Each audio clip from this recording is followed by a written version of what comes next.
এই যে একটা বিষয়, একদিকে আপনি বিব্রত হবেন, নিজেকে ডাইভার্ট করে অন্যদিকে নিয়ে গেলেন, আবার এখন তারা অন্যদিকে চলে গেছে, কিন্তু তারা ওইখানে সুচারুভাবে দায়িত্ব পালন করতে পারে না, কিন্তু আলটিমেটলি ক্ষতিগ্রস্ত হলো তো আপনার দল। এটাকে হ্যাঁ, আপনি কিভাবে দেখেন? এখান থেকে অবশ্যই। উত্তরণের উপায় কি?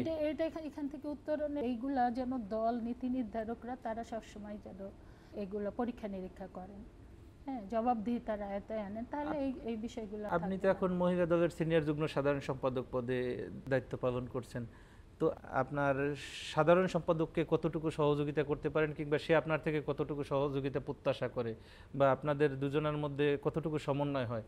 সিনিয়র যুগ্ম সাধারণ সম্পাদকের কাজ তো সাধারণ সম্পাদককে সহযোগিতা করা। আমি বেস্টটা দেওয়ার চেষ্টা করি।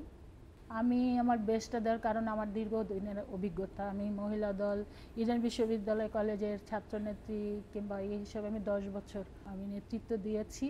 তো সেই কারণে আমার ওখানে একটা বিরাট অভিজ্ঞতা আছে।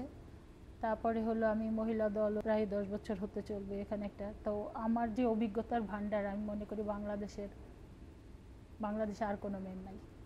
তো সেই অভিজ্ঞতাকে আমি পরিপূর্ণভাবে কাজে লাগাই।